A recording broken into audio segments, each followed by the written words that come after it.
পেডাগজির অন্য একটা ক্লাসে আপনাদেরকে আবার একবার স্বাগতম জানাই। দেখুন, আজকে আমরা বাংলা পেডাগজির আরও বেশ কয়েকটি প্রশ্ন নিয়ে আসছি, যেটা আমরা প্র্যাকটিস সেট কন্টিনিউ প্রসেস করছি। তার আগে আমরা 8টা প্র্যাকটিস সেট দিয়েছি। তো আজকে আমরা 9 নম্বর প্র্যাকটিস সেট। তো চলুন দেরি না করে আমরা সরাসরি চলে যাই প্রশ্নপত্রে। তো দেখুন, প্রথম প্রশ্ন কি বলেছে আজকের ক্লাসের। তো তার আগে 240টা প্রশ্ন আমাদের অলরেডি হয়ে গেছে আমাদের পূর্ববর্তী যে প্র্যাকটিস সেটগুলো আছে। তাছাড়া আমরা কন্টিনিউ প্রিভিয়াস ইয়ার কোয়েশ্চেন আমরা করছি। তাছাড়া গুরুত্বপূর্ণ প্রশ্ন নিয়ে আমরা প্র্যাকটিস সেট তৈরি করছি প্রতিদিন। তো আপনারা আমাদের সবগুলো ক্লাস অবশ্যই দেখতে থাকুন। সমস্যা হলে কমেন্ট করবেন, কোনো সমস্যা নেই কিন্তু ভাই, কারণ সবগুলো ক্লাস দেখলে প্রিভিয়াস যে আপনি প্রশ্নপত্র দেখতে পারেন, তাহলে অবশ্যই পরীক্ষায় ভালো নম্বর পাওয়া থেকে আপনাকে কেউ বিরত করতে পারবে না বা আটকাতে পারবে না। তো চলুন দেরি না করে আমরা শুরু করি আজকের আমাদের ক্লাস। আজকে আমাদের ক্লাসে বেশ কয়েকটি প্রশ্ন রয়েছে, দেখি। তো প্রথম প্রশ্ন কী বলেছে দেখি, 241 প্রশ্নে শিক্ষার্থীদের কোনো নির্দিষ্ট পাঠের পক্ষে উপযুক্ত ব্যাকরণ শুদ্ধ যুক্তি শৃঙ্খলাবদ্ধ বাক্য নির্মাণ করার এবং তার মান্য উচ্চারণ ব্যবহার করার পারঙ্গমতা কোন মূল্যায়নের অঙ্গ? কে বলেছে দেখি, সে যদি একটা নির্দিষ্ট পাঠের পক্ষে উপযুক্ত শুদ্ধ ব্যাকরণভাবে শুদ্ধ থাকবে, তারপরে শৃঙ্খলাবদ্ধভাবে যুক্তি শৃঙ্খলাবদ্ধভাবে বাক্য নির্মাণ করবে এবং তার শুদ্ধ উচ্চারণ যখন করবে, তখন সেটা কী ধরনের মূল্যায়ন হবে? শ্রবণ, কথন, পঠন নাকি সৃজনশীলতা বা ক্রিয়েটিভিটি? তো কী হবে কারেক্ট আনসার? এবং কমেন্ট বক্সে আপনারা কারেক্ট আনসার অবশ্যই পিন করুন। এটা আপনাদের একটা প্র্যাকটিস, আপনাদের জন্য প্র্যাকটিস সেট ভাই, কারণ এখানে নামই রয়েছে প্র্যাকটিস সেট। সুতরাং আপনারা অবশ্যই সেই প্র্যাকটিস আপনারা নিজে থেকে করুন, তাহলে আপনারা অবশ্যই একটা ভালো মার্ক পাবেন।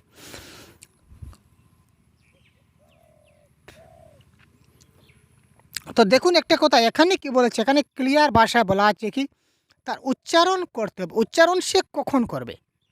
যখন লিখবে তখন সে কি উচ্চারণ করবে, নাকি শ্রবণে উচ্চারণ করবে, নাকি ক্রিয়েটিভিটিতে উচ্চারণ করবে, নাকি কথনে উচ্চারণ করবে? আপনারা বলুন। দেখুন, যখন আমি কিছু কথা বলছি তখন না উচ্চারণ করছি। যদি আমি কথা নাইবা বলি তাহলে আমি উচ্চারণ কি করে করব, তাই না?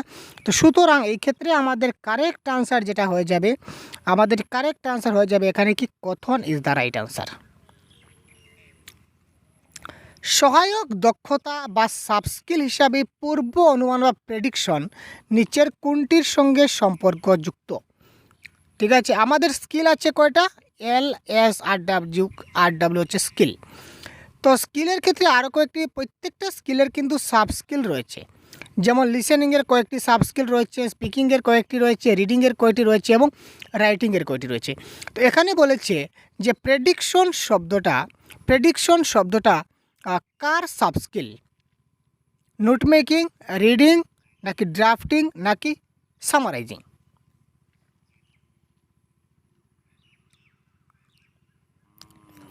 তা আগেই বলেছিলাম সাব স্কিল বলতে যে কোনো একটা স্কিলের সাব স্কিল হয়, হবে।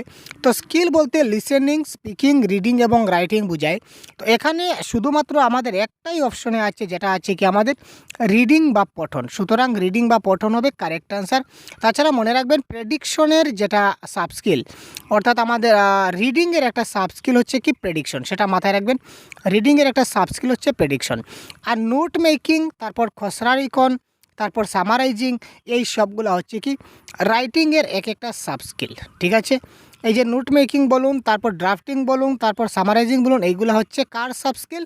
রাইটিংয়ের সাব স্কিল। আর এখানে প্রেডিকশন রয়েছে, প্রেডিকশনটা কার সাব স্কিল? এটা একটা রিডিংয়ের সাব স্কিল। ঠিক আছে, প্রশ্ন বিভিন্নভাবে আসতে পারে, একটু দেখে নেবেন আপনারা।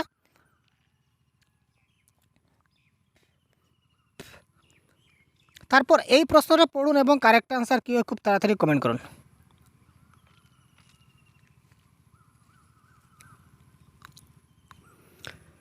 কি হতে পারে কারেক্ট আনসার? প্রশ্নটা দেখি। শিক্ষক ব্যাকরণের সংগঠন সমূহের তথ্য সরবরাহের জন্য জনঘোষণা বা তিনি কী করলেন? পাবলিক অ্যানাউন্সমেন্ট করলেন, এবং পাবলিক অ্যানাউন্সমেন্ট করার জন্য তিনি অডিও ট্যাপ করা কিছু একটা নমুনা শোনালেন। এরপর এগুলিতে কি ঘোষণা করা হয়েছিল সে বিষয়ে শিক্ষার্থীদের প্রশ্ন উত্তর অনুশীলন করলেন। তিনি কি করলেন, একটা পাবলিক যে অ্যানাউন্সমেন্ট করে, অনেকগুলো অ্যানাউন্সমেন্ট করে, বিভিন্ন ঘোষণা আমরা দেখি রাস্তাঘাটে, আমরা দেখি অনেক সময় মাইক নিয়ে অনেক কিছু ঘোষণা করে। তো এই ঘোষণা একটা ট্যাপ রেকর্ডারের মাধ্যমে তিনি কি করলেন, তিনি শিক্ষার্থীদের শোনালেন। তারপর এই যে জিনিসটা শিশুদেরকে শোনালেন, তার উপর ভিত্তি করে তিনি কি করলেন, শিশুদেরকে কিছুটা প্রশ্ন উত্তর করলেন। তো এই যে পদ্ধতি, এই পদ্ধতি বা প্রবর্তনা, যেটা মেথড বলুন বা অ্যাপ্রোচ বলুন, সেটা কী ধরনের মেথড বা কী ধরনের অ্যাপ্রোচ? যোগাযোগমূলক, শব্দান্তরমূলক, নাকি সংবর্তন, নাকি সাংগঠনিক, স্ট্রাকচারাল?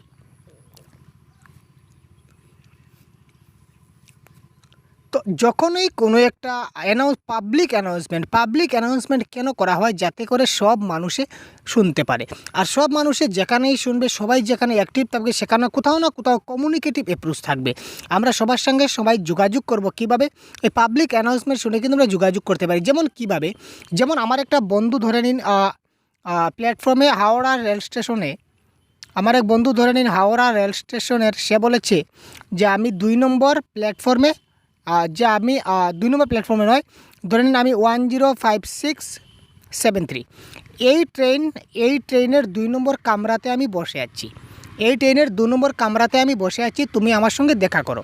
তো এবার সেই এত নম্বর ট্রেনটা কোথায় আছে আমি কি করে বুঝব? তখন রেলে যে ঘোষণা দেবে যে 105673 যাত্রীবাহী ট্রেনটি এবার 1 নম্বর প্ল্যাটফর্মে দাঁড়িয়ে আছে, তার মানে আমাকে কি করতে হবে? 1 নম্বর প্ল্যাটফর্মে গিয়ে যে ট্রেন আছে, ওই ট্রেনের 2 নম্বরে গিয়ে ওই বন্ধুটার সাথে যোগাযোগ করতে হবে, তাই না? সুতরাং এই যে পাবলিক অ্যানাউন্সমেন্টটা কিসের সঙ্গে সংযুক্ত আমরা বুঝলাম? যোগাযোগমূলক বা কমিউনিকেটিভ, আপনারা বলতে পারবেন। ঠিক আছে ভাই, পরবর্তী প্রশ্ন দেখে যাওয়া যাক। রিমিডিয়াল টিচিং কাকে বলে? ওয়াও, বহুত বড়িয়া কোয়েশ্চন। রিমিডিয়াল টিচিং কাকে বলে এটা কিন্তু আমি বলবো না, এটা আপনারা খুব তাড়াতাড়ি কমেন্ট করে দিন, কারণ এটা আপনাদের জানা রয়েছে। রিমিডিয়াল টিচিং মানে কি?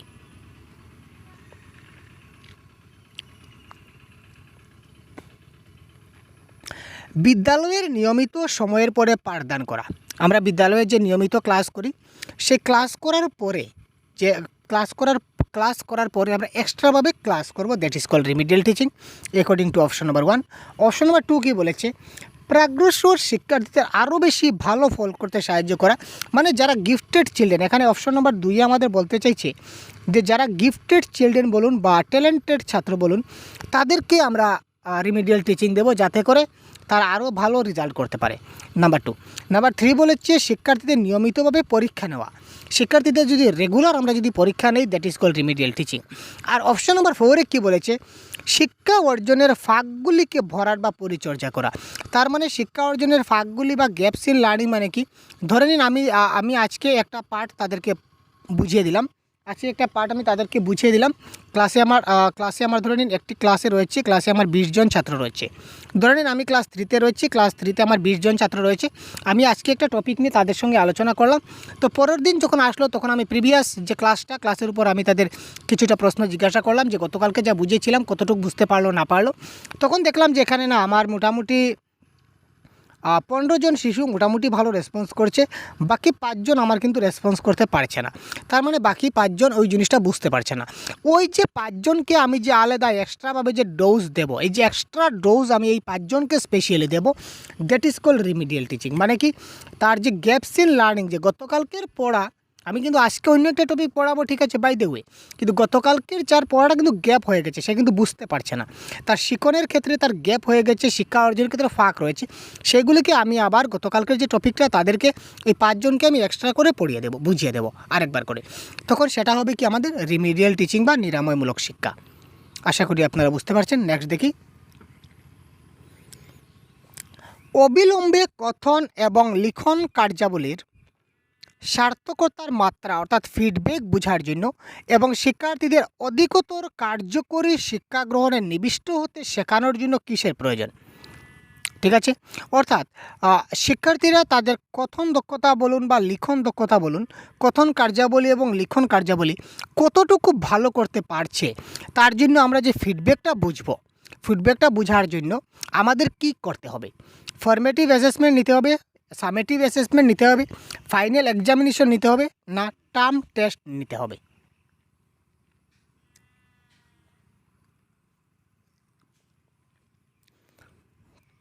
এখানে দেখুন ফাইনাল এক্সামিনেশন বলে কিছু হয় না। যেখানেই আপনারা দেখবেন যে ফাইনাল এক্সামিনেশন দেওয়া আছে সেটা আপনারা নেগেটিভ কেটে দেবেন। টার্ম বলুন বা টেস্ট বলুন, এটাও কিন্তু প্যাডাগজির ভাষায় নেগেটিভ। তো দুটা বেঁচে থাকলেও সামেটিভ এবং ফর্মেটিভ। সামেটিভ ও ফর্মেটিভ কিন্তু দুটোই হতে পারে, কিন্তু প্রশ্ন বিশেষে।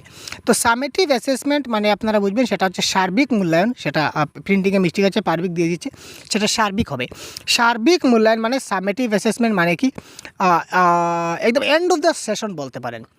যেমন আমরা বলি না যে একদম মানে যেমন একটা শিশু ক্লাস 5-এর ফাইনাল একটা মূল্যায়ন আমরা নেব, ক্লাস 5-এর যখন আমরা ফাইনাল টেস্ট নেব, ফাইনাল মূল্যায়ন যখন নেব, that is call summative assessment.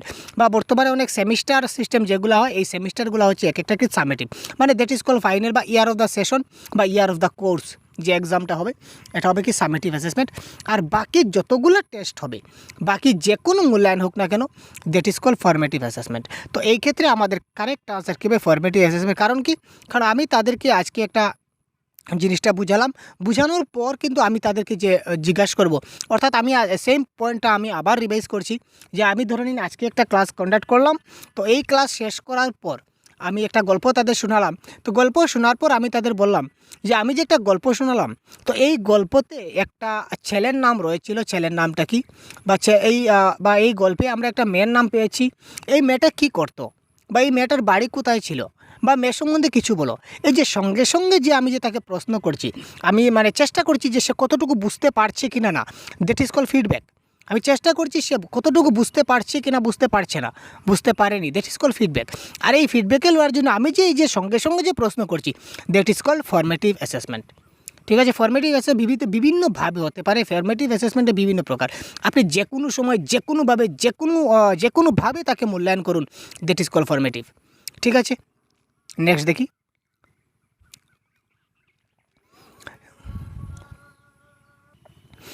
তো দেখুন তার পরবর্তী প্রশ্ন কি বলেছে আমাদের, নিচের কোন কার্যক্রমের সাহায্যে ভাষা এবং বাক্য ব্যবহারে পিছিয়ে থাকা শিশুদের সবচেয়ে ভালোভাবে প্রশিত বা আমরা বলতে পারি মোটিভেট করা যায়। অর্থাৎ কোনো শিশু যদি ভাষা ব্যবহার করতে বা বাক্য ব্যবহার করতে সে যদি পিছিয়ে থাকে, মানে সে ভাষা ব্যবহার করতে বা বাক্য ব্যবহার করতে তার অসুবিধা হচ্ছে, এই ক্ষেত্রে আপনি তাকে কিভাবে মোটিভেট করতে পারেন? এক নম্বর কি দেখুন, শিশুদের কথোপকথনে ধ্বনি যন্ত্রে রেকর্ড করে। শিশুরা যে কথা বলবে সেটা একটা ধ্বনি যন্ত্রে রেকর্ড করলাম বা যে কোনো একটা টেপ রেকর্ডারে রেকর্ড করলাম, তারপর ওই রেকর্ডটাকে আমরা বিশ্লেষণ করব, নাম্বার 1। নাম্বার 2 বলেছে শিশুদের নিজেদের মধ্যে কথোপকথনে উৎসাহিত করব। নাম্বার 3, কোনো বাক বিশেষজ্ঞকে দিয়ে তার চিকিৎসা করাবো। শিক্ষকের দ্বারা ঘন ঘন সংশোধন করিয়ে সেটা মোটিভেট করতে পারবো। তো কি করলে শিশুরা মোটিভেট হবে, এটা হচ্ছে মুদ্রা কথা। তো এটার কারেক্ট আনসার কী হবে ভাই? খুব তাড়াতাড়ি বলুন তো। এটার কারেক্ট অ্যান্সার হবে, দেখুন আমি আগেই বলেছিলাম যে কোনো বাক বিশেষজ্ঞ টাক বিশেষজ্ঞ আমাদের চলে না। কোনো বিশেষজ্ঞ নয়, আপনি একজন টিচার, আপনি সর্বেসর্বা, আপনি অল ইন অল, আপনি সব কিছু করবেন, দ্যাট ইজ ফান্ডা। সুতরাং এটা নেগেটিভ হয়ে গেল। তারপর দেখি শিক্ষকের দ্বারা ঘন ঘন সংশোধন করিয়ে। শিক্ষকের দ্বারা আমরা কী করতে পারি? ঘন ঘন জিনিসটা আমরা কী করতে পারি? সংশোধন করাই, সেটাও কিন্তু হয় না। আচ্ছা, শিশুদের কথোপকথন ধ্বনি যন্ত্রে রেকর্ড করব, সেটাও সম্ভব না। আমাদের ক্ষেত্রে বেস্ট মেথড হবে কোনটা? শিশুদের নিজেদের মধ্যে কথোপকথনে তাদেরকে কি করতে হবে? উৎসাহিত করতে হবে। উৎসাহিত করা most positive word. Positive word negative ওয়ার্ডের ক্লাস যদি দেখে না থাকেন, দেখে নেবেন, আমাদের চ্যানেলে দেওয়া আছে। ঠিক আছে ভাই?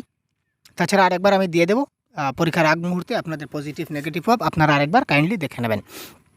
তো এবারে দেখুন পরবর্তী প্রশ্ন যেটা রয়েছে, পরবর্তী প্রশ্নে কি বলেছে আমাদের, শিক্ষার্থীর পাঠভিত্তিক অনুমতি এবং দ্রুত যেটা শব্দ চিহ্নিতকরণ,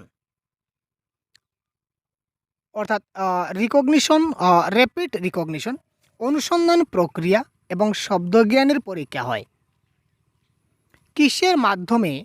এই যে আমাদের দ্রুত শব্দ চিহ্নিতকরণ, অনুসন্ধান প্রক্রিয়া, তারপর শব্দজ্ঞানের পরীক্ষা আমরা কখন নিতে পারি, কিভাবে নিতে পারি?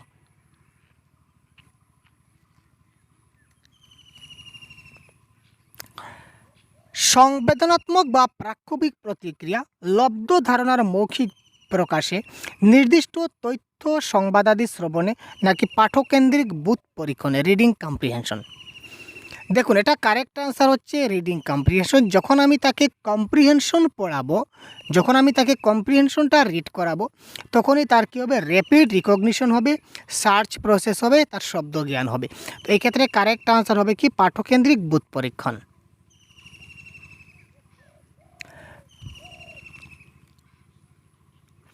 যোগাযোগ বা সংযোগমূলক ভাষা শিক্ষণের দায়িত্ব কোনটি? নাম্বার 1 অপশন, লিখিত পরীক্ষা গ্রহণের জন্য শিক্ষার্থীদের ভাষা শেখানো, শ্রোতার উপযোগী করে ব্যাকরণ ব্যাখ্যা করা, শ্রবণে কথনে পঠনে লিখনে শিক্ষার্থীর গ্রহণ ক্ষমতা এবং উৎপাদন ক্ষমতার বিকাশ ঘটানো, মানে রিসিপটিভ স্কিল এবং প্রোডাক্টিভ স্কিল, দুটো স্কিল যাতে তার ডেভেলপড হয়।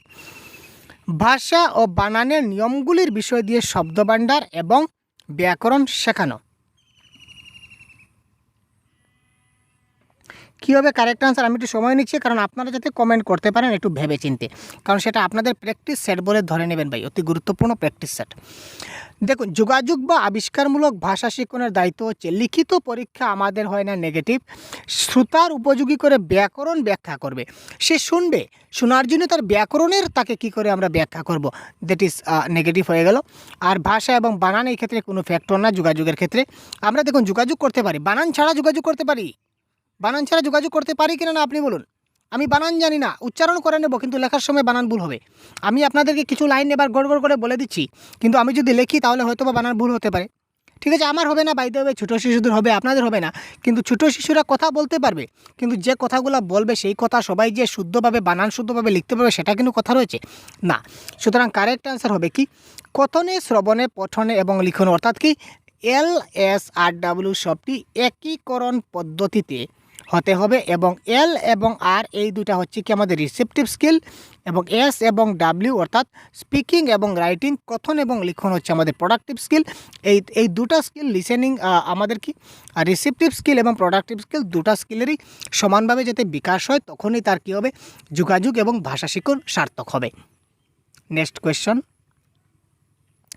কিভাবে শিক্ষার্থীকে তার নিজের শিক্ষা লাভের ব্যাপারে দায়িত্বশীল করে তোলা যাবে? কিভাবে শিক্ষার্থীকে তার নিজের শিক্ষা লাভের ব্যাপারে আমরা দায়িত্বশীল করে তুলতে পারি?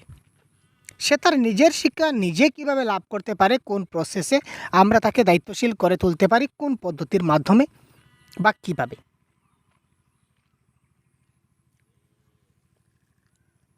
বার্তালাপ বা যোগাযোগ প্রযুক্তিকে ব্যবহার করে। ছোট্ট শিশুদের ক্ষেত্রে আমরা প্রযুক্তি ব্যবহার করি না, নেগেটিভ আমরা কেটে দিন।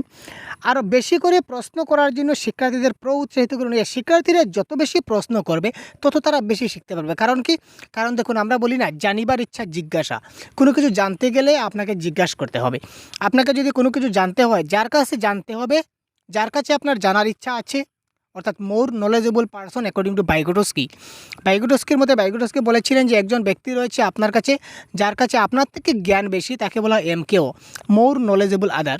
তো এই ক্ষেত্রে আপনি শিক্ষার্থীরা যত বেশি প্রশ্ন করবে তত বেশি তারা শিখতে পারবে। সুতরাং এই ক্ষেত্রে অপশন নাম্বার বি আপাতত পরে দেখি। হোমওয়ার্ক, শিশুদের ক্ষেত্রে আমাদের হোমওয়ার্ক অ্যাসাইনমেন্ট দেওয়া সবগুলো নেগেটিভ। কেন নেগেটিভ? কারণ সেখানে শিক্ষকের ইনভলভ থাকে না।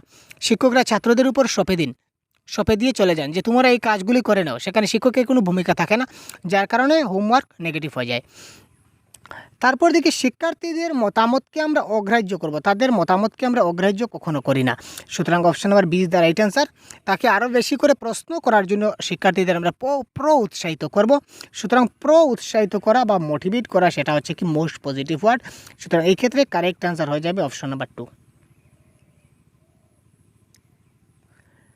লেখা বা বলার সময় শিক্ষার্থীরা কিছু কিছু শব্দের ক্ষেত্র নির্ভর অর্থ পার্থক্য অনুধাবন করতে, যেমন বড় লোক, বড় গল্প, বড় ভালো, এমন কিছু সঠিক ব্যবহার করার চেষ্টা কিভাবে শুরু করতে হবে?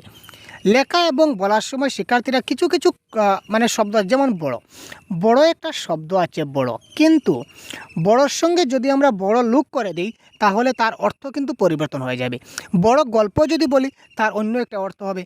বড় ভালো যদি বলি তাহলে কিন্তু তার অর্থ মানে একটু সম্পূর্ণ আলাদা একটা কী হবে, অর্থ প্রকাশ পাবে। তো এই যে ধারণাটা, এই ধারণা বা এই যে প্রচেষ্টা বা এটা যে ব্যবহার করবে, সেটা আমরা শিশুদের কিভাবে শুরু করতে পারি?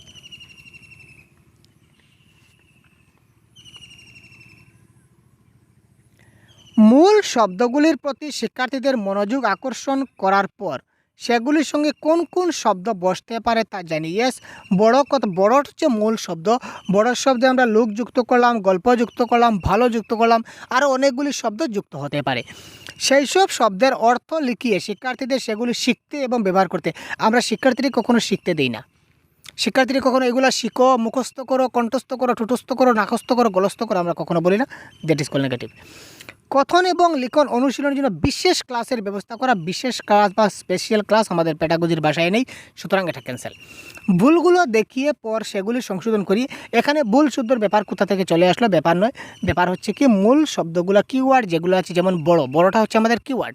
তো বড়গুলো কিওয়ার্ডের যে শিক্ষার্থীদের মনোযোগ আকর্ষণ করার পর সেগুলির সঙ্গে কি কি শব্দ বসতে পারে সেটা আমরা জানাবো। যে বড়োর সঙ্গে দেখো বড় লোক বসবে, বড় লোক বসলে এই তার অর্থ হবে যে বড় লোক। বড় গল্প, যেমন গল্পটা অনেক বড় হবে। বড় ভালো মানে সেখানে কি বোঝাচ্ছে? তুমি অনেক ভালো। এখানে বড় লোক, বড় ভালো বলতে এই ভালো, বড় ভালো যদি বলি তাহলে অনেক ভালো, ঠিক আছে? তো এখানে বড় শব্দের অর্থ অনেক হয়ে গেল। এখানে বড় গল্প, বড় মানে একটা দীর্ঘ হয়ে গেল। এখানে বড় লোক মানে তার অন্য একটা সম্পূর্ণ অর্থ দাঁড়িয়ে গেল। এইভাবে তারা আমরা বোঝাতে পারি। ব্যাকরণ শিক্ষাদানের সঠিক ধারণাগত পটভূমি কোনটি? ব্যাকরণ শিক্ষাদানের যেটা কারেক্ট পার্সপেক্টিভ সেটা কোনটা? ব্যাকরণের নিয়মনীতি চাপানোর চেষ্টা করলে যোগাযোগ দক্ষতা সীমিত হয়ে পড়ে। ব্যাকরণ নিয়মাবলী দখলে আনার জন্য লেখার কাজেই সর্বাপেক্ষা উপযোগী পন্থা।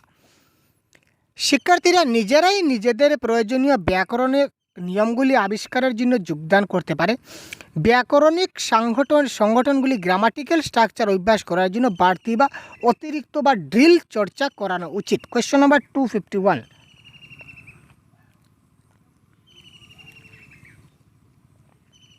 এখানে প্রথমে আমরা অতিরিক্ত বা ড্রিল প্র্যাকটিস সেটা আমরা আগেই সরিয়ে দিই, এটা আমরা কেটে দিই, কারণ এটা নেগেটিভ ওয়ার্ড। কারণ ড্রিল প্র্যাকটিস আমরা কখনো করাই না, বাড়তি অভ্যাস আমরা কখনো করাবো না, that is call negative word, এটা আমরা কেটে দিলাম। তারপর দেখি ব্যাকরণের নিয়মাবলী শেখার জন্য শুধু যে রাইটিং টাস্কেই সর্বযোগী পন্থা, মোটেই না। আর ব্যাকরণের নিয়মগুলি চাপানোর চেষ্টা করলে যোগাযোগ দক্ষতাকে সীমিত হয়ে যায়।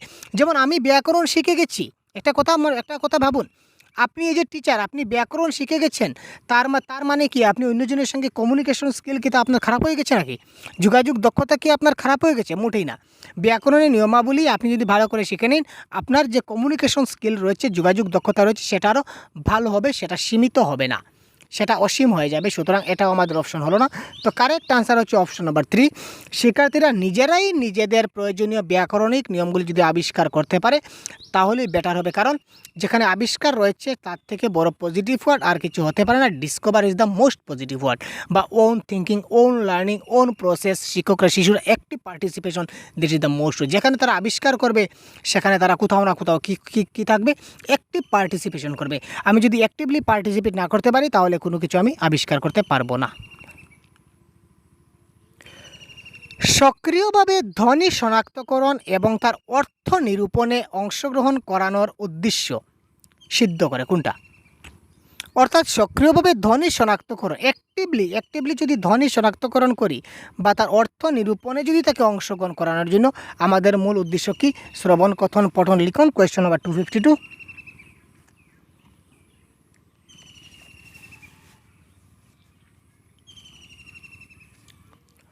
ধ্বনি শনাক্তকরণ, ধ্বনি মানে কি? ধ্বনি মানে হচ্ছে একটা সাউন্ড, এবং ওই শিশুটা সাউন্ডটাকে শনাক্তকরণ মানে কি? বুঝবে, সাউন্ডটাকে বুঝবে। তো সাউন্ডটাকে সে কি করে বুঝবে ভাই? সাউন্ডটা সে কি লিখে বুঝবে, নাকি পড়ে বুঝবে, নাকি শুনে বুঝবে, নাকি বলে বুঝবে? একটা সাউন্ড যখন সে শুনবে, একটা শব্দ যখন সে শুনবে, একটা ধ্বনি যখন সে শুনবে তখনই না সে বুঝতে পারবে, তাই না? একটা সাউন্ড, আমি একটা ভাষা শিখতে চাচ্ছি, একটা নতুন ভাষা, যে ভাষাটা আমি জানি না। ধরে নিন একটা ভাষা রয়েছে কানাডা ভাষা, আমি কানাডা ভাষাটা জানি না। যদি কানাডা ভাষাটা যদি আমার শিখতে হয়, আমাকে সর্বপ্রথম কি করতে হবে?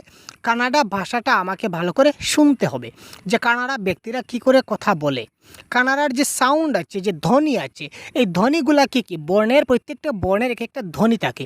ওই ধ্বনিগুলা কী কী আমাকে প্রথমে কী করতে হবে, সেগুলা শুনতে হবে। শোনার পর আমার সেই জিনিসগুলো আমাকে বুঝতে হবে, তারপর বলতে হবে, তারপর পড়তে হবে, তারপর লিখতে হবে, ইত্যাদি ইত্যাদি।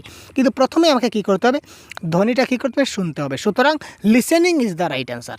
আশা করি বুঝতে পারছেন। যদি বুঝতে পারেন অবশ্যই কমেন্ট বক্সে ক্লিয়ার লিখবেন ভাই। ভাষা আহরণ ক্ষমতা মানে ল্যাঙ্গুয়েজ অ্যাকুইজিশন মানুষের মনে অন্তর্লীনরূপে পূর্ব নির্ধারিত। ঠিক আছে, ল্যাঙ্গুয়েজ অ্যাকুইজিশন যেটা প্রসেস আছে, ল্যাঙ্গুয়েজ ভাষা আহরণ ক্ষমতা যাকে বলা হয়, সেই ক্ষমতাটা মানুষের মধ্যে পূর্ব নির্ধারিত। অর্থাৎ একটা মানুষ জন্মানোর সময় সে তার ভাষা আহরণ ক্ষমতা নিয়ে জন্মায়। মানুষ একটি নির্দিষ্ট ভাষা সংগঠন নিয়ে জন্মায় যা সে পরবর্তী সময়ে ব্যবহার করতে পারে। এই পর্যবেক্ষণটা কিসের পর্যবেক্ষণ? সেটা প্রকৃতিবাদী প্রবর্তনার, নাকি যোগাযোগমূলক প্রবর্তনা, নাকি প্রত্যক্ষমূলক প্রবর্তনা, নাকি সংজ্ঞানাত্মক প্রবর্তনা? এটা আমাদের কি বলবো আমরা, এটা কারেক্ট অ্যান্সার কী হবে? 253। তো এটা কারেক্ট অ্যান্সার। দেখুন, ভাষা আহরণ ক্ষমতা একটা মানুষের পূর্ব নির্ধারিত, মানে কি, মানে মানুষ জন্মের সময় সেই ভাষা আহরণ ক্ষমতা নিয়ে জন্মায়। তার মানে কি, প্রাকৃতিকভাবে তার মধ্যে ওই জিনিসটা রয়েছে। তো প্রাকৃতিক মাধ্যমে বা প্রাকৃতিকভাবে ন্যাচারালি তার মধ্যে ওই জিনিসটা রয়েছে। সুতরাং ন্যাচারালিস্টিক অ্যাপ্রোচ বা প্রকৃতিবাদী প্রবর্তনা ইজ দ্য রাইট অ্যান্সার। নিচের কোনটি শব্দ ভাণ্ডারগত অধ্যয়নের অঙ্গ? নিচের কোনটা শব্দ ভাণ্ডার অধ্যয়ন বা ভোকাবুলারি স্টাডির একটা অঙ্গ? প্রবচন, উপসর্গ, নাকি ভাষার বৈশিষ্ট্য অনুযায়ী শব্দ সংস্থাপন, নাকি প্রত্যয়?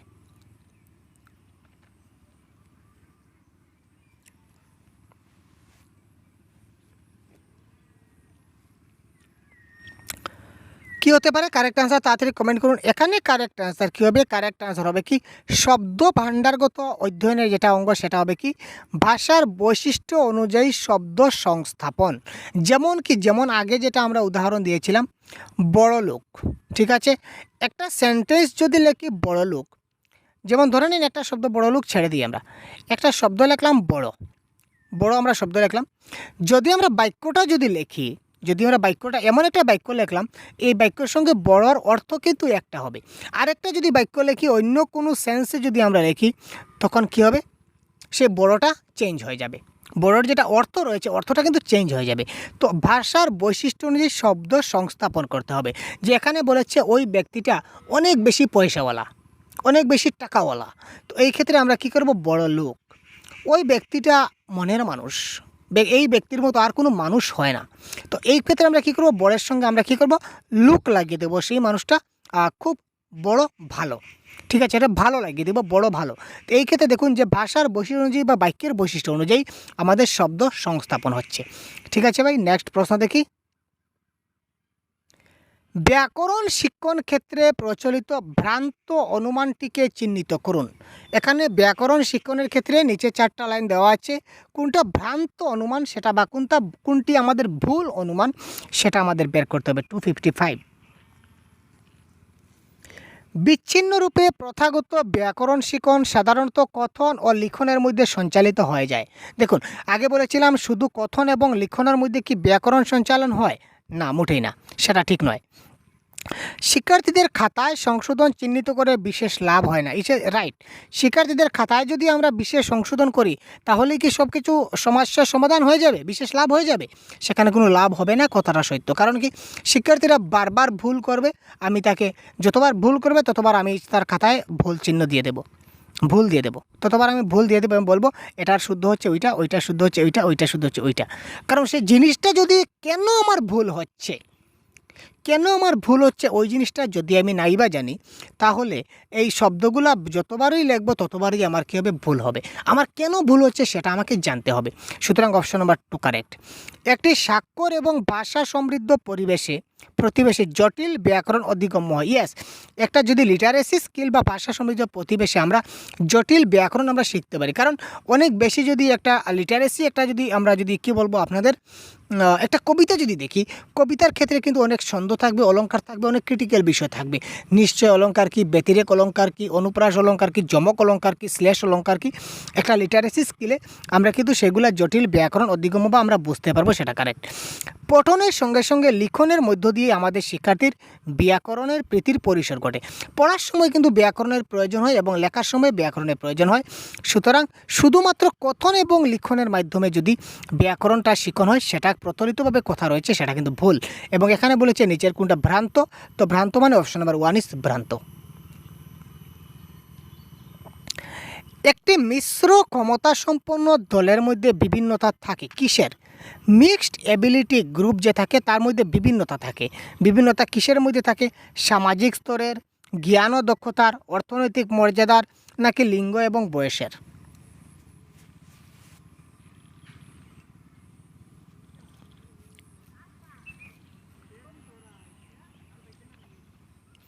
আমরা একটা ক্লাসরুম সিচুয়েশনের দিক দিয়ে আপনি ভাববেন।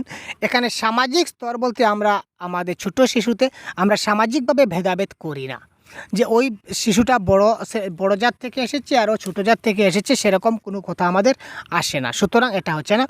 অর্থনৈতিক মর্যাদা, কার বাবার কতটুকু সম্পত্তি রয়েছে সেটা নিয়ে আমাদের কোনো মাথা ব্যথা নেই। আমরা টিচার, আমরা কী করবো? সবাইকে সমানভাবে পাঠদান করব। কার কে ছেলে কে মেয়ে, কার বয়স কত, সে নিয়ে আমরা ভাববো না। তো আমাদের মধ্যে বিভিন্নতা থাকে বা মিক্সড এবিলিটি গ্রুপের মধ্যে এবিলিটি থাকে, বিভিন্নতা থাকে কিসের ক্ষেত্রে? জ্ঞান এবং দক্ষতার ক্ষেত্রে। আমার একটা ক্লাসরুম রয়েছে, ক্লাসরুম ধরে নিন ক্লাস 2, এখানে আমার 20 জন ছাত্র রয়েছে। এখানের মধ্যে কারোবার জ্ঞান একটু বেশি রয়েছে, কারোবার জ্ঞান একটু কম রয়েছে, কারোবার দক্ষতা একটু বেশি রয়েছে, কারোবার দক্ষতা একটু কম রয়েছে। এখানে বিভিন্নতা থাকে। ইন্ডিভিজুয়াল ডিফারেন্সের ক্ষেত্রে প্রত্যেকটা মানুষ আলাদা আলাদা, যার ফলে প্রত্যেকটা মানুষের জ্ঞানও আলাদা হবে, প্রত্যেকটা মানুষের দক্ষতাও কী হবে? আলাদা হবে। আমার প্রত্যেক ক্লাসের সব শিক্ষার্থী সমান জ্ঞান এবং সমান দক্ষতার হবে না। ঠিক আছে, নেক্সট প্রশ্ন দেখি। সৃজনমূলক পাঠ এবং তথ্যমূলক পাঠ অনুধাবনের মধ্যে পার্থক্য থাকে। পাঠের ক্ষেত্রে আমরা একজন শিক্ষার্থীর কাছ থেকে কী প্রত্যাশা করব? সৃজনমূলক পাঠ এবং তথ্যমূলক পাঠ। সৃজনমূলক পাঠ মানে কি? একটা শিশু নতুন করে কোনো একটা তৈরি করছে, ক্রিয়েটিভিটি, দ্যাট ইজ কল সৃজনমূলক পাঠ। যেটা যেটা আমরা পড়ে কি করতে পারি? কিছু একটা নতুন কিছু সৃষ্টি করতে পারি। আর তথ্যমূলক পাঠ মানে কি? যেটা পড়ে আমরা শুধু এটা থেকে তথ্য কালেকশন করতে পারি বা ডাটা কালেকশন করতে পারি। এই দুইটার মধ্যে কিন্তু পার্থক্য থাকে, একটা পার্থক্য ডিফারেন্স একটা কিন্তু থাকে। তো পাঠের ক্ষেত্রে আমরা একজন শিক্ষার্থীর কাছ থেকে কি প্রত্যাশা করতে পারি? কেবলমাত্র স্বল্প ক্ষোভিক প্রতিক্রিয়া মানে ইমোশনাল রেসপন্স, অধিক বৌদ্ধিক ব্যাখ্যা এবং স্বল্প প্রাক্ষবিক প্রতিক্রিয়া, শৈলীর অধিক ও গুণ উপলব্ধি এবং লেখকের বক্তব্যের বিচার, নাকি অধিক বৌদ্ধিক ব্যাখ্যা? এটার কারেক্ট আনসার হবে তার স্টাইল। শৈলীর অধিক গুণ উপলব্ধি, যে একজন ব্যক্তি সৃজনশীল পাঠ করছে তার মধ্যে সে কোন স্টাইলে সৃজন করছে, সে যে সৃজনশীল করছে সে কোন স্টাইলের মধ্যে সৃজন করছে সেটা আমরা দেখব। এবং সে যে লেখছে তার লেখার মধ্যে তার কতটুকু ক্লারিটি রয়েছে সেটা আমরা একটু বিচার করব।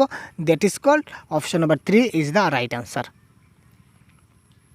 নিচের কোনটি শিক্ষার্থী কেন্দ্রিক পাঠদান? শিক্ষার্থী কেন্দ্রিক, দেখুন, প্রদর্শনমূলক পাঠদান, মডেল বা প্রতিরূপের সাহায্যে পাঠদান, ভাষণ সম্প্রশ্য পাঠদান এবং ব্যক্তি প্রয়োজনমুখী পাঠদান।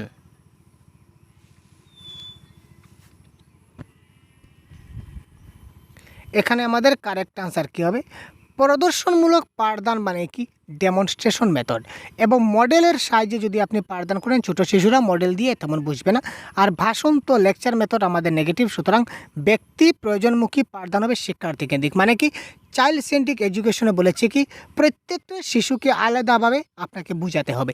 যে শিশুটা যেভাবে বুঝে, আপনি একটা ক্লাসে আপনি কি করছেন? আপনি তাকে একটা ধারণা দিচ্ছেন, যে ম্যাঙ্গোর ধারণা দিচ্ছেন, ম্যাঙ্গোর ধারণা। তো ম্যাঙ্গোর ধারণা আপনি তাকে দিচ্ছেন যে ম্যাঙ্গো, আপনি কি করছেন? একটা ম্যাঙ্গো আপনি কি করছেন? এখানে অঙ্কন করে দিচ্ছেন, করে আপনি ক্লাসে বুঝাচ্ছেন।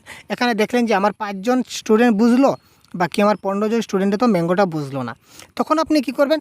একটা অরিজিনাল ম্যাঙ্গো নিয়ে আসবেন, ম্যাঙ্গো নিয়ে এসে দেখালেন, তারপর বাকিরাও কিন্তু বুঝে গেল, বাকি 5 জনে বুঝলো। এবার রয়েছে বাকি 10 জন, স্যার ম্যাঙ্গো তো সবুজ হয়। তো ম্যাঙ্গো আপনি বলছেন ম্যাঙ্গো লাল হবে, ম্যাঙ্গো হলুদ হবে, সেটা কীরকম হবে? তখন আপনি একটা পাকা আপেল, আপনি তাকে কী করবেন, একটা পাকা ম্যাঙ্গো নিয়ে আসবেন। তখন সে যখন ম্যাঙ্গো আপনি যখন নিয়ে যাবেন, তখন সে বুঝতে পারবে ইয়েস এটা এটা এটা হচ্ছে কি পাকা ম্যাঙ্গো। সেটা কাঁচা ম্যাঙ্গো এবং পাকা ম্যাঙ্গোর মধ্যে কী থাকে, রঙের বা কালারের ডিফারেন্স থাকে। অর্থাৎ কি ব্যক্তি প্রয়োজনমুখী পাঠদান, যে শিক্ষার্থী যেভাবে বুঝে তাকে সেইভাবেই বোঝাতে হবে। দ্যাট ইজ কল্ড শিক্ষার্থী কেন্দ্রিক পাঠদান। আপনি যেভাবে যে শিক্ষার্থীকে বোঝাতে পারেন, এমন কোনো কথা নয় যে আপনি এক পদ্ধতিতে এক সিস্টেমে সবাইকে বোঝাবেন। আপনি এক সিস্টেমে বোঝাচ্ছেন, দেখছেন আপনার 50% স্টুডেন্ট বুঝে গেছে, বাকি 50% বুঝতে পারছেনি। তো বাকি 50% যে বুঝতে পারেনি তাদেরকে আপনি অন্যভাবে আপনি বুঝাবেন। দ্যাট ইজ কল্ড ব্যক্তি প্রয়োজনমুখী পাঠদান ইজ দ্য রাইট অ্যান্সার। কোনটির মাধ্যমে সুষম গতিবেগ সম্পন্ন শিক্ষার্থীর মূল্যায়ন সম্ভব নাও হতে পারে? যারা কাইনেস্টিক শিক্ষার্থী আছে তাদের মূল্যায়ন সম্ভব নাও হতে পারে। সুষম গতিবেগ সম্পন্ন শিক্ষার্থী তাদের মূল্যায়ন নাও হতে পারে। দীর্ঘ পরীক্ষা, দীর্ঘ রচনাধর্মী প্রশ্নোত্তর, নকশা বা অনুচিত্র অঙ্কন বা শূন্যস্থান পূরণের মাধ্যমে, চরিত্র অভিনয়, দলবদ্ধ কাজ, নির্বাচনমূলক প্রশ্নাবলী। সুষম গতিবেগ সম্পন্ন শিক্ষার্থীর মূল্যায়ন নাও হতে পারে কোথায়? দীর্ঘ পরীক্ষা বা দীর্ঘ রচনাধর্মী প্রশ্নোত্তর সবাই নাও লিখতে পারে। অনেক শিক্ষার্থী আছে যারা লিখতে পারবে না, যার ফলে সুষম গতিবেগ সম্পন্ন আপনি মূল্যায়ন সেখানে সম্ভব হবে না। কিন্তু ডায়াগ্রাম অঙ্কন করো বা শূন্যস্থান পূরণ করো বা চরিত্র অভিনয় করো, দলবদ্ধ গ্রুপ ওয়ার্ক করো, গ্রুপ ওয়ার্ক যদি করি তাহলে যারা পারছে না তারাও পারবে, আর যারা বেশি পারে যারা কম পারে তাদেরকে শিখিয়ে দেবে। Simple process. আর এমসিকিউ তো ভাই সবাই পারবে। সুতরাং এখানে কারেক্ট অ্যান্সার হবে কি অপশন নাম্বার 1 বা এ ইজ দ্য রাইট অ্যান্সার। দেখুন, শিক্ষণ মানেই শেখা নয়, ঠিক আছে? টিচিং করা এবং নিজে শেখা অনেক তফাৎ আছে, তাই না?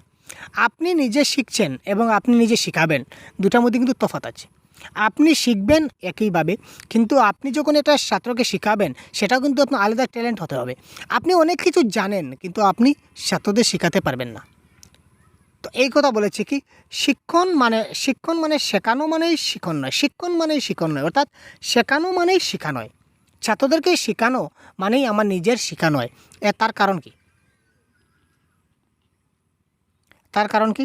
বলুন তো তার কারণ কি? শিক্ষার্থীর অনানুষ্ঠানিক আলোচনাতে বেশি মনোযোগ দেয়। শিক্ষার্থীরা ইনফর্মাল আলোচনাতে বেশি মনোযোগ দেয়, সেটা ভুল কথা। কারণ কি, আপনি যদি তাকে আপনি তাকে মোটিভেট করতে পারেন, তার প্রতি আপনি যদি প্রেরণা জোগাতে পারেন, তাকে যদি আপনি অ্যাট্রাকটিভ করতে পারেন, তাহলে সে 100% আপনার কথাতেই সে মনোযোগ দেবে, সে কোনো ইনফর্মাল আলোচনাতে মনোযোগ দেবে না। নাম্বার 2 রয়েছে কি, শিক্ষক এবং শিক্ষার্থীর আর্থসামাজিক স্তর সমান নাও হতে পারে। আগে বলেছিলাম যে এখানে আমাদের কার বাবার কতটুকু সম্পত্তি সেটা নিয়ে আমরা ভাবি না, কার কতটুকু সামাজিক মর্যাদা, কে ছোটো লোক, কে বড় লোক, কে ছোটো জাত বড় জাত, এই সমস্ত কোনো ফ্যাক্টর আমাদের ক্ষেত্রে কোনো মেন্টর করে না, সেটা ক্যান্সেল। শিক্ষক বা শিক্ষার্থী কেউ কখনো কোনো বিষয়ে সব জ্ঞান আয়ত্ত করতে পারে না, সেটা ভুল কথা। সবাই কিন্তু শিক্ষক হতে গেলে অনেক কিছু ব্যাপার জানতে হয়, এবং শিক্ষার্থী অনেক ভালো গিফটেড চিলড্রেন আছে যারা কিন্তু আপনি যা শিখাবেন তারা সব কিছু কিন্তু শিখে যাবে। সুতরাং এটাও কিন্তু ভুল। তো আলটিমেটলি কারেক্ট অ্যান্সার আমাদের হলো কি অপশন নাম্বার 3। শিক্ষার্থীদের মধ্যে পারঙ্গতার, ব্যক্তিত্বের এবং পশ্চাৎপদগত বিভিন্নতা থাকে। বিভিন্ন ব্যাকগ্রাউন্ড থেকে বিভিন্ন শিক্ষার্থীরা আসে, যার কারণে আপনি এজ এ শিখছেন, আপনি একটা ব্যাকগ্রাউন্ড থেকে শিখছেন, কিন্তু একটা ছাত্রকে যখন শেখাবেন ওই ছাত্রটা কিন্তু বিভিন্ন ব্যাকগ্রাউন্ড থেকে আসবে। তো বিভিন্ন ব্যাকগ্রাউন্ডের ক্ষেত্রে আপনার অভিজ্ঞতা থাকতে হবে যে বিভিন্ন ব্যাকগ্রাউন্ডে যে ছাত্রগুলো আছে আপনি তাদেরকে কী করে শেখাবেন সেটা আপনাকে জানতে হবে। সুতরাং তার পরবর্তী প্রশ্ন দেখি, একটি আনুষ্ঠানিক অভিযোগপত্রের বা ফর্মাল কমপ্লেন লেটার কোন অংশ অভিযোগের সংক্ষিপ্ত বর্ণনা রাখা হয়?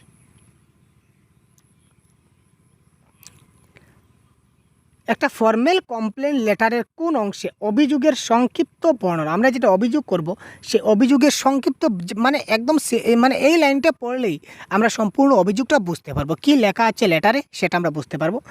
সম্বোধনের পরে এবং সমাপ্তিসূচক অংশের আগে, সমাপ্তিসূচক অংশে, সম্বোধনের আগে এবং বিষয়, সাবজেক্ট এবং রেফারেন্সের উপরে, ঠিক আছে? সম্বোধনের অংশে কারেক্ট আনসার কী হবে? 261। সম্বোধনের পরে এবং সমাপ্তিসূচক অংশের আগে যে মিডিলের যে পয়েন্টটা আছে ওই পয়েন্টটা পড়লেই আমরা সে কী বিষয়ে সে কমপ্লেন করছে সেটা আমরা পুরো ডিটেলস বুঝে নিতে পারবো। সুতরাং option number A is the right answer. দেখুন নিচের কোন গুচ্ছটি পাঠ বা পঠনের বিভিন্ন ধরনকে প্রকাশ করে? পাঠ বা পঠনের বিভিন্ন ধরনকে প্রকাশ করছে কোনটা আমরা দেখি।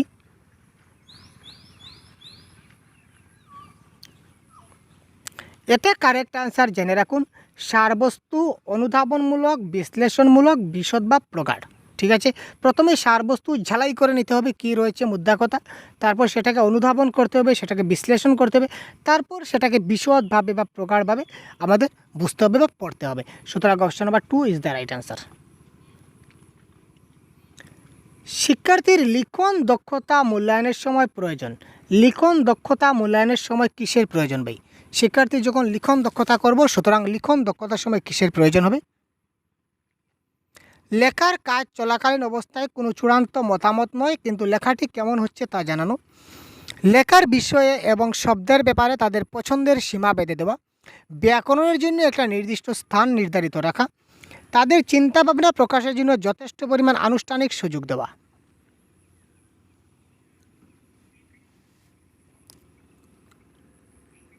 এখানে লিখন ক্ষমতা মূল্যায়ন করব, লিখন দক্ষতা মূল্যায়ন করব। তো লিখন দক্ষতা মূল্যায়ন করতে গেলে আমরা আগের ক্লাসে বলেছিলাম তাকে কি করতে হবে, ফ্রি রাইটিং বা অবাধ লিখনের সুযোগ সুবিধা দিতে হবে। অর্থাৎ তার যা ইচ্ছা তা লিখুক, কোনো আপত্তি নেই। শিশুটির যা ইচ্ছা হবে তা লিখবে, সেখানে কোনো কথা নেই। এখানে দেখুন লেখার বিষয়ে শব্দের ব্যাপারে তাদের পছন্দের সীমা বেঁধে দেবেন, যে তুমি 50টা শব্দের মধ্যে লিখবে, তুমি 100টা শব্দের মধ্যে লিখবে, এই ধরনের আমরা শব্দসীমা বেঁধে দেব না। বেঁধে দিলে কি হবে, হয়তো তার মনের ভিতরে অনেক আরও কিছু কথা রয়েছে সেটা সে লিখতে পারবে না। ঠিক আছে, সুতরাং এটা হলো না। তারপর কি ব্যাকরণের জন্য নির্দিষ্ট স্থান, যে ওই জায়গাতে ব্যাকরণ ব্যবহার করবে ওই জায়গাতে করবে না, সেরকম কোনো কথা নয়। আর বলেছে তাদের চিন্তাভাবনা প্রকাশের জন্য যথেষ্ট পরিমাণে আনুষ্ঠানিক সুযোগ প্রদান। এখানে লেখার কথা বলেছে, এখানে কোনো স্পেশাল আনুষ্ঠানিক বা অন্য কিছু আমরা সংযোগ করতে পারবো না। কারেক্ট আনসার হবে কি, লেখার কাজ চলাকালীন অবস্থায় কোনো চূড়ান্ত মতামত নয়, কিন্তু লেখাটি কেমন হচ্ছে তা জানানো। হ্যাঁ, খুব ভালো লেখছো, খুব সুন্দর লেখছো, ঠিক আছে, বড়িয়া লিখে যাও, এই ধরনের বলতে পারি। কিন্তু সেই লেখাটা হচ্ছে না, বা এখানে এই বানানটা ভুল হচ্ছে, বা তোমার লেখাটা মোটিভ হচ্ছে না, এই ধরনের কোনো কথা আমরা তাকে, নেগেটিভ ওয়ার্ডগুলো তাকে আমরা বলতে পারি না, সে ডিমোটিভেট হয়ে যাবে এই ক্ষেত্রে। তো তার পরবর্তী প্রশ্ন দেখুন, শিখন ব্যাপারে কিছু অক্ষমতা আছে এমন শিক্ষার্থী তার স্কুলের নির্ধারিত কোনো পাঠ্যবস্তু পড়ার ক্ষেত্রে যেন পিছিয়ে না পড়ে তা নিশ্চিতকরণ করার জন্য আপনি কি করতে হবে? আপনার ক্লাসে কি রয়েছে, একদম মানে স্লাইট লার্নিং ডিসেবিলিটি, একদম ছোট্ট লার্নিং ডিসেবিলিটি কিছু ছাত্রের আছে। এই শিক্ষার্থীগুলা যাতে তাদের পাঠ্যবস্তু পড়ার ক্ষেত্রে পিছিয়ে না পড়ে যায়, তার জন্য আপনি এজ এ শিক্ষক হিসাবে আপনি কি করতে পারেন, দ্যাট ইজ মুদ্রা কথা। অপরিচিত শব্দাবলী শনাক্ত করে সেগুলির অর্থ খুঁজাতে পারি। আচ্ছা ঠিক আছে, দেখি। নির্ধারিত পাঠ্যবস্তু সমূহের প্রতি মনোযোগ কেন্দ্রীভূত, সে সম্পূর্ণ পাঠ্যবস্তুর প্রতি সে মনোযোগ কী করে হবে, সে নির্দিষ্ট টপিকের উপর মনোযোগ দিতে হবে, সেটা ক্যান্সেল। পাঠ্যবস্তুর সরলতার সংস্করণ প্রস্তুত এবং সেগুলির সারাংশ সরবরাহ। আরে বাবা, সে পড়তেই পারছে না, সে বুঝতেই পারছে না, সে সারাংশ কী করে সরবরাহ করবে সেটা কথা নয়। এবং ডিজিটাল পাঠ্যবস্তু সরবরাহ সে করছে, সেরকম কোনো কথা নয়। আর কম্পিউটারে আরও বেশি ভালো করে, কম্পিউটার কোথা থেকে পাবো, আমরা পাঠ্যবস্তু পাঠ করছি। সুতরাং কারেক্ট আনসার হচ্ছে অপশন নাম্বার 1, অপরিচিত শব্দাবলী শনাক্ত করে সেগুলির অর্থ খুঁজতে সাহায্য করা। নেক্সট, অনুসন্ধান বা জিজ্ঞাসা ভিত্তিক শিখন, ইনকোয়ারি বেসড লার্নিং মানে কি? অনুসন্ধান বা জিজ্ঞাসা ভিত্তিক যেটা শিখন বলেছে, ইনকোয়ারি বেসড লার্নিং সেটা কি? নির্বাক শিক্ষার্থীদের প্রশ্রয় দেয়, শিক্ষার্থীদের সৃজনশীল চিন্তা ভাবনার পোষকতা করে না। তারপর হচ্ছে শিক্ষার্থীদের প্রশ্ন করার অধিকার দেয়, শিক্ষার্থীদের চিন্তা উদ্দীপক পরিস্থিতির দিকে আকর্ষণ করে না। তো কারেক্ট আনসার 265 কী হবে? এখানে দেখুন, আগে বলেছিলাম জিজ্ঞাসাভিত্তিক শিখন মানে ইনকোয়ারি বেসড লার্নিং, মানে শিক্ষার্থীরা যত বেশি প্রশ্ন করবে তত বেশি শিখবে। তো ইনকোয়ারি বেসড লার্নিং বা জিজ্ঞাসাভিত্তিক শিখনই হচ্ছে কি শিক্ষার্থীদের এটা শিখন হবে, লিখন নয়, শিখন দেখে নেবেন। এটা শিক্ষার্থীদের প্রশ্ন করার অধিকার দেয়, যে তোমরা যত বেশি পারো প্রশ্ন করো, যত বেশি প্রশ্ন করবে তত তোমার অ্যাক্টিভ থাকবে এবং তত ভালো তোমরা শিখতে পারবে। দ্বিতীয় ভাষা অর্থাৎ সেকেন্ড ল্যাঙ্গুয়েজে প্রদত্ত শিক্ষা নির্দেশিকাগুলি বুঝতে পারা শিক্ষার্থীদের পক্ষে দরকার। এখানে শিক্ষার্থীদের যে প্রয়োজনীয় দক্ষতাটি পরীক্ষিত হয় তা হলো তার কি। প্রশ্নটা আবার দেখি, দ্বিতীয় ভাষা যেটা সেকেন্ড ল্যাঙ্গুয়েজ রয়েছে, সেকেন্ড ল্যাঙ্গুয়েজের ক্ষেত্রে যে শিক্ষাটা আমরা যে শিক্ষায় যেটা নির্দেশ দেব, এই নির্দেশগুলো বুঝতে গেলে শিক্ষার্থীর পক্ষে যে দক্ষতাগুলোর দরকার সেই দক্ষতাগুলো কি। দ্বিতীয় ভাষা শেখানোর ক্ষেত্রে এক কথা শেষ, দ্বিতীয় ভাষা শেখানোর ক্ষেত্রে আমি তাকে যে জিনিসটা দেব সেই জিনিসটা গ্রহণ করার জন্য তার কোন ক্ষমতার দরকার রয়েছে। আলোচনা অনুসরণ করতে পারার ক্ষমতা, মনে রাখা এবং যথাসময়ে ঠিক ঠিক মনে করতে স্মরণ করতে পারার ক্ষমতা, তথ্য বিশ্লেষণ এবং ব্যাখ্যা করার ক্ষমতা, নাকি করণীয় সম্পর্কে পূর্ব অনুমান করতে পারার ক্ষমতা। এখানে কারেক্ট আনসার আমাদের কী হবে?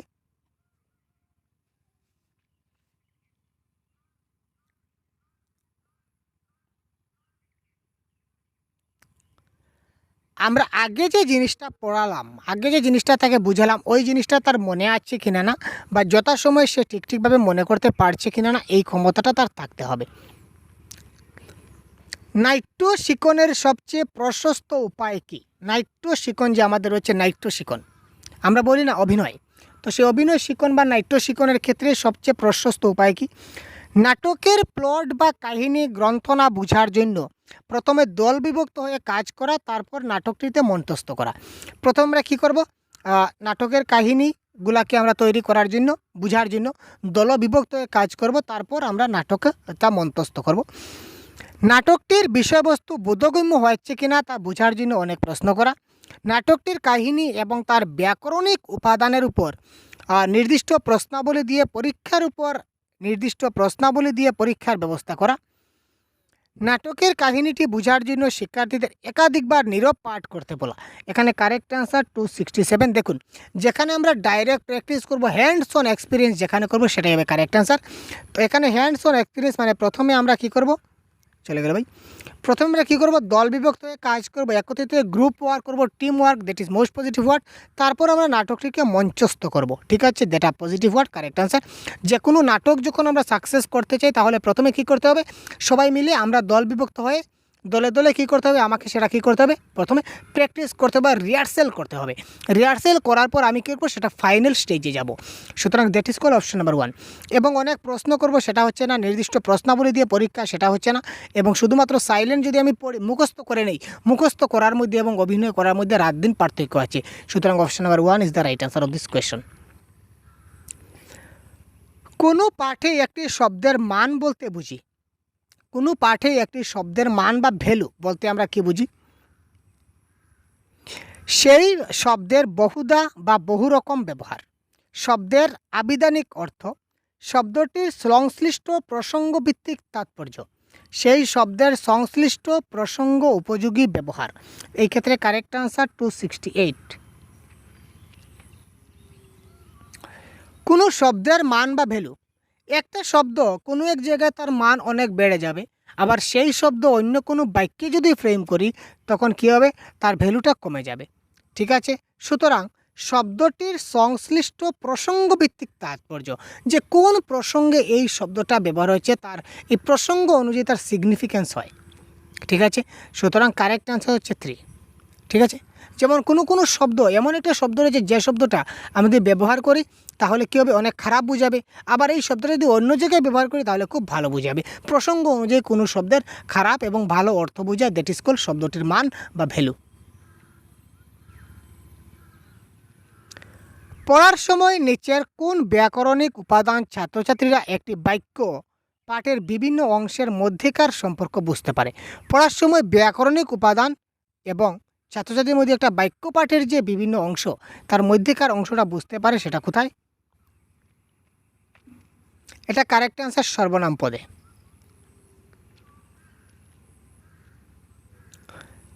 নিচের কোন বাক্যটি সাংগঠনিকভাবে সঠিক? সংকেত হচ্ছে বাসের পিছনে যে ছুটছিল তার কথা ভাবুন। একটা ব্যক্তি বাসের পিছনে ছুটছে, আমাকে তার কথা ভাবতে হবে। তো সাংগঠনিক রূপ দিয়ে বা গঠনগত বা স্ট্রাকচারাল মেথডে আমাদের কোনটি কারেক্ট? বাসের পিছনে ছুটতে গিয়ে লোকটি পড়ে গেল, আচ্ছা, বাসের পিছনে ছুটতে গিয়ে লোকটির মোবাইল ছিটকে পড়লো। এখানে দেখুন বাসের পিছনে সে ছুটলো, তার কথা ভাবতে হবে। তো বাসের পিছনে ছুটে তার মোবাইল ছিটকে পড়লো, মোবাইল কোনো কথা নেই। বাসের পিছনে ছুটতে গিয়ে লোকটির কপাল ঘেমে গেল। এখানে আমরা দেখছি বাসের পিছনে লোকটা ছুটতে লাগলো, সুতরাং এটা হচ্ছে না। লোকটিকে কেউ ডাকলো, সেটা হবে না। কারেক্ট অ্যান্সার হবে কি, বাসের পিছনে ছুটতে গিয়ে লোকটি পড়ে গেল। কারণ বাসের পিছনে সে যদি দৌড়াতে যায়, তো দৌড়াতে কোনো এক সময় সে পড়েই যাবে, তাই না? সুতরাং কারেক্ট অ্যান্সার হচ্ছে অপশন নাম্বার 1। ঠিক আছে, তো এই ছিল। তারপর দেখি আমরা কি রয়েছে।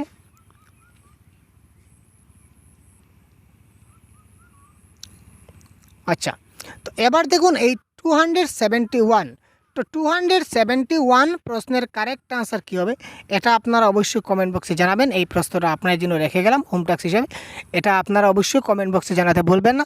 ঠিক আছে, তো তার পরবর্তী অন্য একটা ক্লাস অতি শীঘ্রই নিয়ে আসবো। ততক্ষণ ভালো থাকবেন, সুস্থ থাকবেন, আমাদের সঙ্গে থাকবেন। জয় হিন্দ।